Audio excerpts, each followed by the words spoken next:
বিদেশ টিভি থেকে আমি ফয়সাল বলতেছিলাম। আজকে আমরা দুবাইতে অবস্থানরত যেই লোকগুলো রয়েছে, যে প্রবাসী ভাই বন্ধুরা রয়েছে আমাদের, তাদের ব্যাপারে কিছু আপডেট দিব।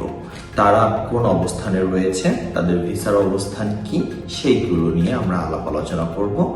যারা বাংলাদেশে রয়েছেন তাদের জন্য আমরা পিছনে গত পরশুদিন একটা ভিডিও আপলোড করেছিলাম, আপনারা ওইটা দেখে নেবেন, আমাদের ইনবক্সে ওইটার লিঙ্ক দেওয়া থাকবে। যারা দুবাইতে রয়েছেন তাদের ভিসার আপডেট কি কি রয়েছে, তারা ক্যান্সেল হলে কি কি ভিসা করতে পারবে এবং কি কি করতে পারবে না, সেটার পুরাটা আমরা এখানে জানাবো আপনাদেরকে। অবশ্যই আপনারা এই ভিডিওটা সতর্কতামূলক হিসেবে দেখবেন। অবশ্যই এই কথাগুলো বিশ্বাস করতে হবে আপনাদেরকে যে এই কথাগুলো সত্য, তাহলেই আমাদের ভিডিওগুলো আপনারা দেখবেন, না হলে দেখার কোনো প্রয়োজন নেই। যাই হোক, আমরা এখন আসল কথায় ফিরে আসি, দুবাইতে অবস্থানরত প্রবাসীদের ভিসার আপডেট নিয়ে।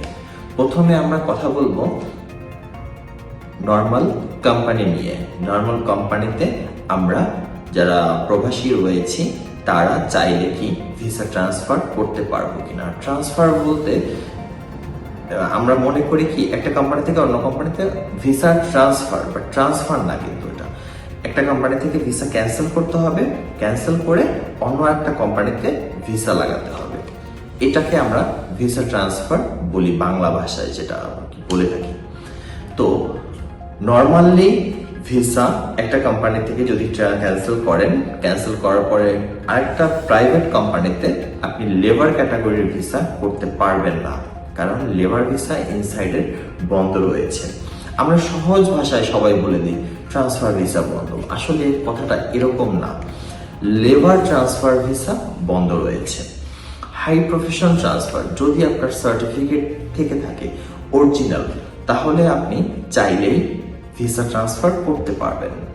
ঠিক আছে, তো আপনাদের এখানে একটা ভালো সংবাদ হলো গিয়ে যাদের সার্টিফিকেট রয়েছে ও অরিজিনাল, তারা চাইলে বাংলাদেশ থেকে অ্যাটাস্টেশন করে এই দেশে অ্যাটাস্টেশন করে আপনি ভিসা করতে পারবেন। অ্যাটাস্টেশন নিয়ে আমরা অন্য আরেকদিন আরেকটা ভিডিও করব। তো সার্টিফিকেট অ্যাটাস্টেশন করে আপনি যে কোনো একটা প্রাইভেট কোম্পানিতে হাই প্রফেশনের ভিসা আপনি করতে পারবেন, এটা কোনো প্রবলেম হবে না। সেকেন্ডলি হলো গিয়ে ফ্রি জোন কোম্পানিতে আপনি একটা প্রাইভেট কোম্পানি থেকে অথবা পার্টনার ভিসা থেকে অথবা যে কোনো ভিসা থেকে, আরবির ঘরের ভিসা থেকে আপনি চাইলে ভিসা ক্যান্সেল করে একটা ফ্রি জোন কোম্পানিতে ভিসা করতে পারবেন এবং ফ্রি জোন কোম্পানিতে কাজ করতে পারবেন। কিন্তু মনের ভুলেও আপনারা ফ্রি জোন কোম্পানির ফ্রি ভিসা নেবেন না, কারণ ফ্রি জোন কোম্পানিতে কখনো ফ্রি ভিসা হয় না। হয় না বলতে তার ভিসা হবে, আইডি পাবেন, সবকিছু পাবেন, কিন্তু আপনি এনওসি পাবেন না। এটা মাথায় রাখবেন। এনওসি না নিলে বর্তমানে যদি পুলিশে ধরে তাহলে আপনার অনেক টাকা ফাইন গুনতে হবে। তাই ফ্রিজনের ভিসা যেখান থেকেই করবেন তাদের কাছে জিজ্ঞেস করে নেবেন, ভাই এনওসি দিতে না পারলে কিন্তু টাকা দিব না। যাই হোক, ফ্রিজন কোম্পানির ভিসা শেষ। এখন আপনারা আরেকটা জিনিস, সেটা হলো কি ফ্রিজন কোম্পানিতে আপনারা চাইলে কিন্তু কাজ করতে পারেন এবং ভিসা নিতে পারেন। যেমন আছে ট্রান্সগার্ড, এমদাদ, লাইক এরকম অনেকগুলো কোম্পানি রয়েছে।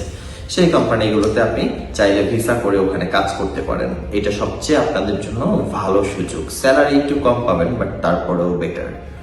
এরপরে আমরা কথা বলবো পার্টনার ভিসা নিয়ে বা ইনভেস্টর ভিসা নিয়ে। যারা এখানে ভিজিটে আছেন অথবা ভিসা ক্যান্সেল করছেন, নতুন একটা বিজনেস করবেন, বিজনেস করার চিন্তা করতেছেন, তারা চাইলে বিজনেস স্টার্ট করে একটা ইনভেস্টর ভিসা নিতে পারেন। অথবা টিকে থাকার জন্য আবুধাবি থেকে আপনি পার্টনার ভিসা নিতে পারেন। একটা লাইসেন্সের মধ্যে 3-4টা পার্টনার ভিসা উঠবে, কিন্তু এটাও কিন্তু পুলিশে ধরলে আপনার জন্য অনেক প্রবলেম, কারণ এটাও এনওসি নেই। আরবির ঘরের ভিসা যথারীতি অবস্থায় বন্ধ রয়েছে আপাতত।